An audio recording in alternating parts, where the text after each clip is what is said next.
नमस्कार. तुळशी शेजारी कधीही ठेवू नयेत या गोष्टी. हिंदू धर्मात तुळशीच्या रोपट्याचे खूप महत्त्व आहे. तुळशीमध्ये देवी लक्ष्मीचा वास असतो. असं म्हणतात की नेहमी तुळशीच्या रोपट्याची पूजा केल्याने घरामध्ये सुख समृद्धीचा वास होतो. प्रत्येक घरामध्ये तुळशीचे रोपटे असते.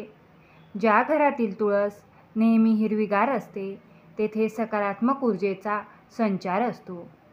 तुळशीची पूजा केल्याने देवी लक्ष्मीसोबतच नारायणांचा देखील आशीर्वाद प्राप्त होतो.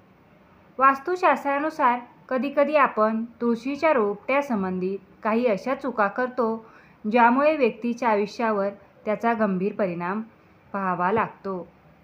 तर एक, गणपतीची मूर्ती किंवा फोटो. तुळशीमध्ये कधीही गणपतीची मूर्ती या फोटो ठेवू नये. कारण एका पौराणिक कथेनुसार श्री गणेशांनी तुळशीला शाप दिला होता. त्यामुळे श्री गणेशांच्या पूजेमध्ये देखील तुळस वर्जित असते. वास्तुशास्त्रानुसार तुळशीच्या रोपट्यामध्ये कधीही शिवलिंग ठेवू नये. कारण तुळस केवळ श्री विष्णूंना प्रिय आहे. तुळशीचे पूर्वजन्मात वृंदा नाव होते. तसेच जालंधर नावाच्या राक्षसाची ती पत्नी होती. जालंधर राक्षस अनेकांचा छळ करायचा. ज्याच्या त्रासाला कंटाळून महादेवांनी त्याचा वध केला. त्यामुळेच महादेवांच्या पूजेत तुळशीचा वापर केला जात नाही. तसेच 2, कचऱ्याचा डब्बा. तुळशीला खूप पवित्र आणि देवी स्वरूप मानले जाते. त्यामुळे तिच्या आसपासचा परिसर नेहमी स्वच्छ ठेवायला हवा. वास्तुशास्त्रानुसार तुळशीच्या आसपास कचऱ्याचा डब्बा किंवा अस्वच्छ ठेवल्याने आर्थिक हानी होते.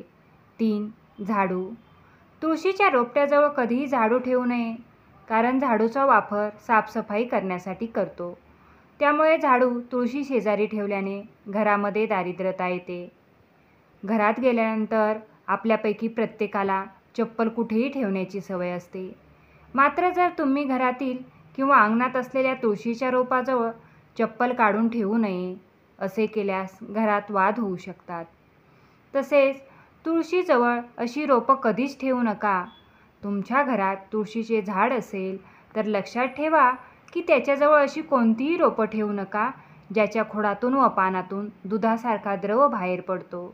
कारण जेव्हा या 2 अशा प्रकारची रोपं एकत्र असतात तेव्हा आपल्या घरात नकारात्मकता वाढते.